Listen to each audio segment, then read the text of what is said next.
Buckle up, folks, because today we're diving headfirst into an online sermon claiming to reveal 7 types of Christians who won't get into heaven. Oh, wow. Yeah, talk about attention grabbing. It definitely is. And you know, what really strikes me is how it taps into this fear we all have, like, are we good enough? Right. And this video takes it to the extreme, right? It's not just like, are we good enough for promotion or whatever? It's eternal consequence. Eternal consequences, Yeah. exactly. We're talking about 7 Christians Yeah. who will be thrown into hell. You must listen to these warnings. Okay. I mean, you see that title and you're like, uh-oh, better double-check my spiritual checklist. Right, yeah. But before we get too deep into the fire and brimstone, let's zoom out for a second. What's the bigger picture here? Where is this video coming from? Yeah, good point. Hmm. The video uses the Bible, like, a lot. Like, it's building its whole argument on these verses, right? Yes. About what real Christian behavior should be. But, you know, judging who gets into heaven and who doesn't that's a pretty heavy topic. So I think it's important to, like, understand this video on its own terms, like in its own theological bubble. Gotcha. So, okay, so we're stepping into this theological bubble now. One thing that really jumped out at me was, like, this prosperity gospel feel. Yeah. You know, like the whole idea that if you're successful in this life, that means God's on your side. It's like winning the spiritual lottery. You picked up on that right away, the prosperity gospel. It's complicated, right? It kind of became a big thing in, like, the 20th century. Yeah. You know, people like Oral Roberts, Kenneth Copeland, they said, look, if you have faith, if you follow God, then you'll get rich, like literally rich. So, like, flip that around then. If someone's struggling financially, does that mean their faith is weak? Yeah. That God doesn't like them as much? It seems like a pretty harsh way to look at things. Yeah. I mean, it does raise some ethical red flags, right? The critics of this whole prosperity thing, they're like, hold on, isn't this just taking advantage of people? Especially those who are already struggling. Yeah. They might feel pressured to donate money they can't afford, thinking it'll buy them, like, God's favor or a financial miracle. And how does that tie into this video we're talking about? Well, it's weird, right? Because on one hand, the video says loving money is bad. It's one of the 7 sins. But then at the end, it's all, hey, subscribe, donate, spread the word. It's like, It is. kind of contradicting itself a bit. Yeah. Like, money's the root of all evil, but go ahead and PayPal me some. It's a mixed message for sure. It is, definitely. But let's get into the meat of this, right? The 7 sins this video says will land you in eternal trouble. Where do we even start? All right, lay it on us. Sin number 1. The Christian who loves money and material possessions. Well, that's pretty straightforward, isn't it? What's the biblical backing for this claim? Well, they use Matthew 19.2324, where Jesus says it's easier for a camel to squeeze through a needle's eye than for a rich man to enter heaven. Okay, that's a pretty intense visual. Right, basically saying wealth and true Christianity don't mix. But the video also says there's nothing wrong with just being rich. It's the loving money part that's the issue. Yeah, it tries to make that distinction. They use 1 Timothy 6.10, where it says, the love of money is the root of all evil. Framing it like, if you're obsessed with money, it becomes your idol. It replaces God in your life. So is this like a call for everyone to give up all their possessions? Vow of poverty stuff? Yeah. Or is it more about finding a balance? Where's the line? Like enjoying what you have versus being obsessed with it? Honestly, that's where the video gets a little fuzzy. It says, don't get rich, but doesn't really offer an alternative. It's like, well, everyone needs money to live, even super spiritual people. Yeah, it's true. It's a bit of a contradiction, especially with the whole donate to us thing at the end. Definitely. Okay, moving on to sin number 2 on this fiery list. What's next? The Christian who doesn't forgive others. This one gets deep, right? Like how we deal with hurt and broken trust in relationships. And the video doesn't sugarcoat the consequences of holding on to that anger, does it? Not at all. It uses Matthew 6.14:15, where it says, basically, if you forgive others, God will forgive you. But if you don't forgive others, then God won't forgive you. Neither will your Father forgive you. Wow, that's intense. Right. But hold on a second. Doesn't that contradict the idea that God's love is unconditional, like no matter what? Is there no room for grace if you're struggling to let go of something that hurt you? You've hit on a big question in Christian theology. It's this constant back and forth. Yeah. Is God's love a free gift, or do we have to earn it? Right. Do we have to do something like forgive others to be worthy of that love? I mean, that gets to the heart of what it means to be Christian, doesn't it? Is it all about following the rules to earn your way into heaven? Or is it about grace and forgiveness, even when we mess up? The video definitely seems to be leaning towards the rule book, right? Like forgiveness is non-negotiable. It's a condition for getting into heaven. But, like you said, it does raise some questions about God's love and how we're supposed to make sense of these seemingly contradictory ideas in the Bible. I'm starting to think I need a theological cheat sheet to keep up with all of this. Yeah. Okay, what's the next sin on the list? What's number 3? Okay, this one's a bit broader. The Christian who cares more about pleasing the world than pleasing God. Ah, the classic faith versus the world struggle. Right. I feel like that's been around since, like, the beginning of Christianity. Yeah. But what does the video even mean by pleasing the world? What specific behaviors is it talking about? It's a bit vague, to be honest. Okay. But it throws around words like lies, hypocrisy, and disloyalty to describe these worldly values. Essentially, it's saying Christians need to put God first, above anything the world throws at them. So, like, avoiding materialism, superficiality, chasing trends, all those things that distract you from, from faith. That seems to be the gist of it, but it doesn't really go much deeper than that. It's not really grappling with the nuances of how to, be in the world but not of the world, Yeah. Well, that's a really interesting point, though, especially now, right? Like, we're so connected. Social media is everywhere. There's this pressure to fit in, to look a certain way, get the most likes and all that. Yeah. How do you balance that with, staying true to your faith, a faith that might not always be the most popular thing? That's where I think personal reflection comes in. And critical thinking. This video is all do this, don't do that, but it's way more complicated than that in real life. How do you engage with the world but still hold on to your beliefs? Where do you draw the line? I think those are questions we all have to figure out on our own. It's interesting because these sins are starting to sound less like individual mistakes and more like anxieties that a lot of Christians share, Like this fear of getting lost in the world, of being tempted and straying from the path of faith. That's a really good point. And that actually leads us to the next sin on the list. The Christian who sins daily, voluntarily, and consciously. Okay, this is where things get serious. Right. It's not just about messing up every once in a while. It's about choosing to sin over and over again.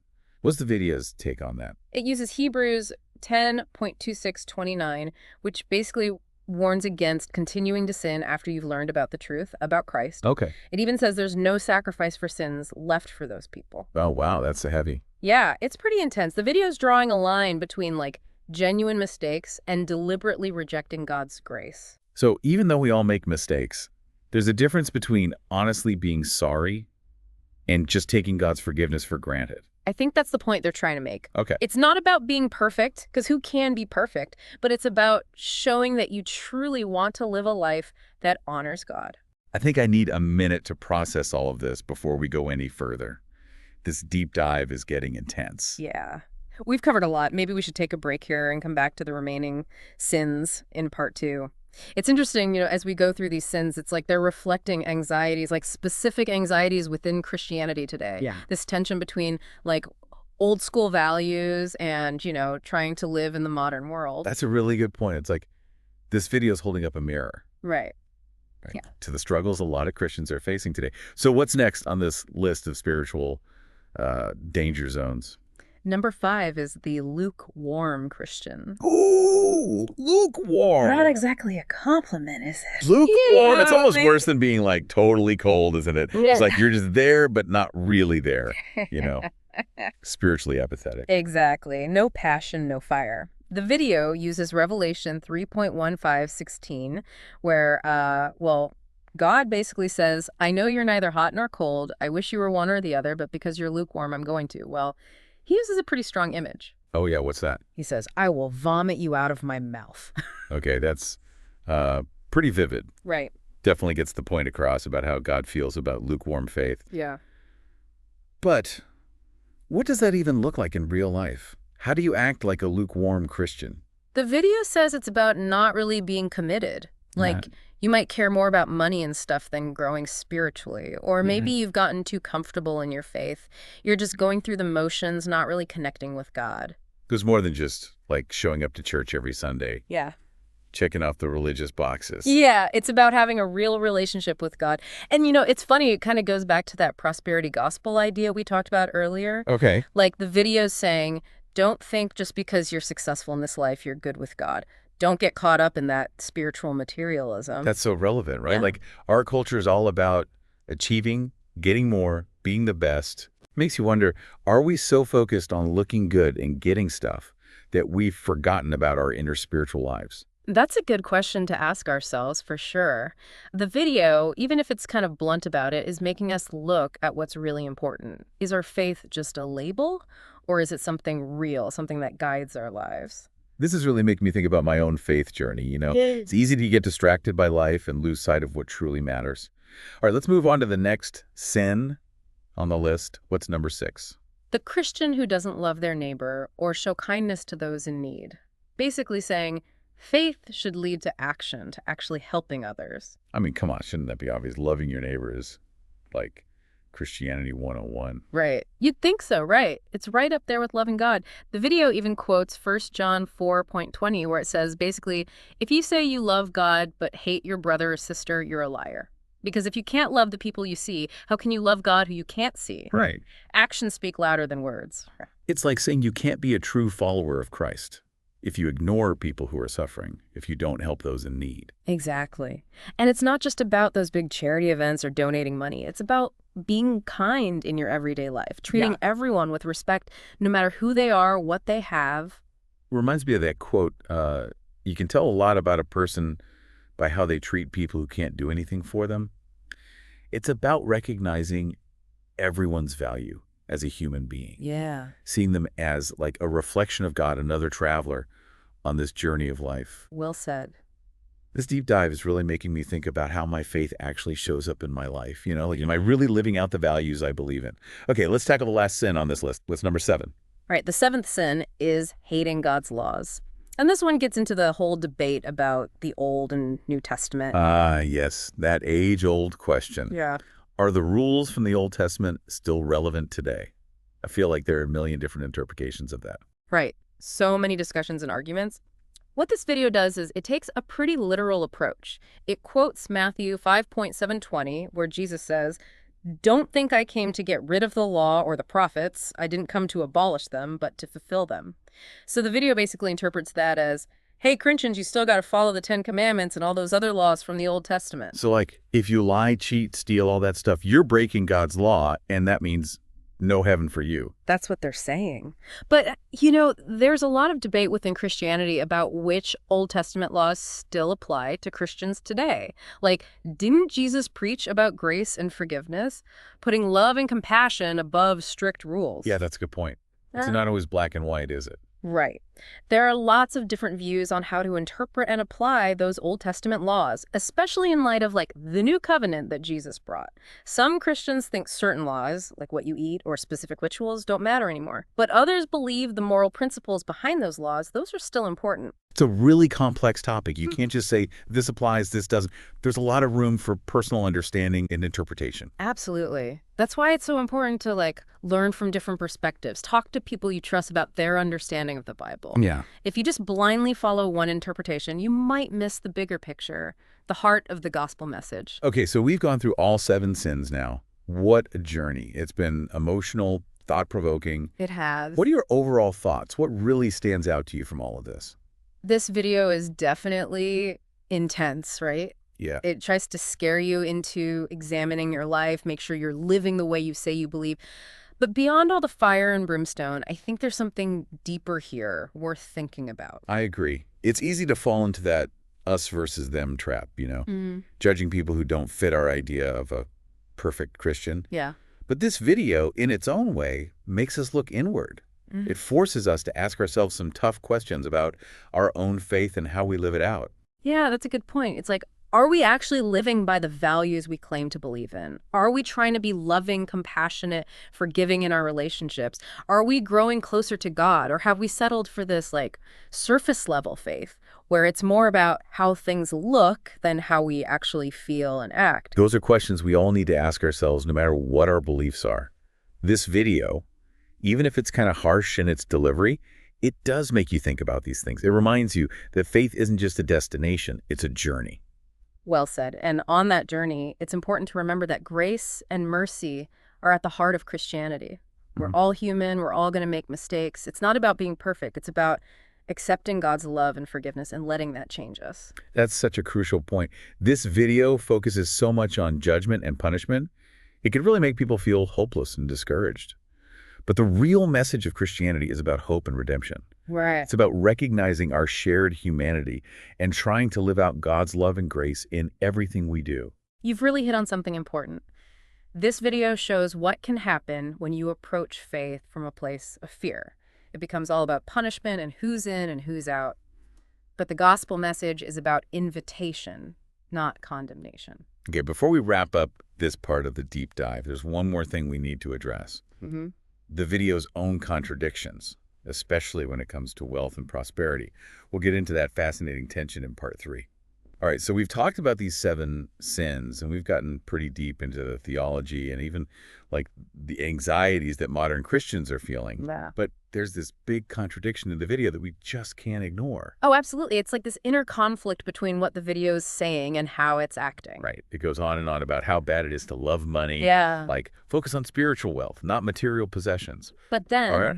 But then it ends with this big push for subscriptions, donations, likes, shares, basically everything you need to be a successful YouTube channel. It's kind of like preaching against greed while passing around the offering plate. It's still a contradiction, right? It's like, don't be materialistic. Yeah.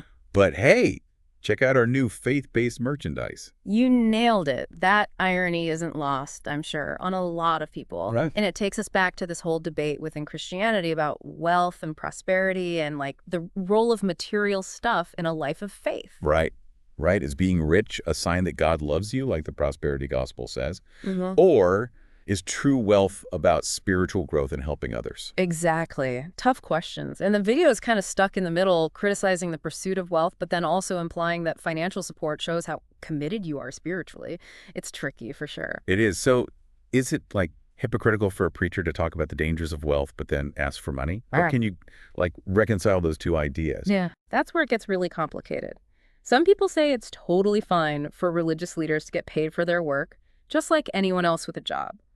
They'll point out that even the Apostle Paul relied on the support of other Christians. But then others are like, no way, that's dangerous. If you start connecting financial success with spiritual authenticity, things get messed up. It can lead to people being taken advantage of, and the gospel message gets twisted. The tightrope walk, isn't it? It is, and it makes you think about all the ethical questions around fundraising and tithing and, where's the line between genuine ministry and just wanting to make money? Lots to think about, for sure. It is, and it just goes to show that faith, just like life, is rarely black and white. There are always gray areas, and sometimes the hardest questions are the ones without easy answers. This deep dive has been a wild ride. I've been uncomfortable, I've been introspective. Yeah. And we've even had a few laughs along the way. It has been quite the journey. We've analyzed the claims in this video, gotten into some serious theology, and thought about what it means to be a person of faith in today's world.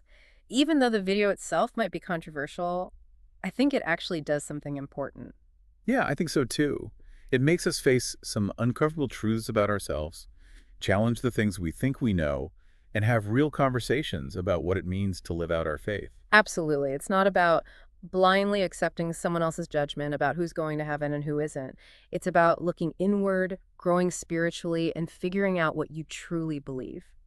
This whole conversation has really been a good reminder that faith is a journey, not a destination. It's about always searching, always asking questions, and trying to live in a way that reflects your values. So well said. And as you keep going on your own faith journey, I have a question for you to think about. If you were making a list of the 7 types of Christians who will get into heaven, what would be on your list? What qualities would you focus on? What actions? What values? That's a great question to ponder. It changes the focus, doesn't it? Yeah. Instead of fear and judgment, it's about hope and what we aspire to be. It's about imagining a faith that celebrates life, welcomes everyone, and is built on love, compassion, and helping others. Exactly. And at the end of the day, the answers that matter most are the ones we find ourselves through honest reflection, open conversations, and being willing to embrace the complexity of living a life of faith in a world that's always changing.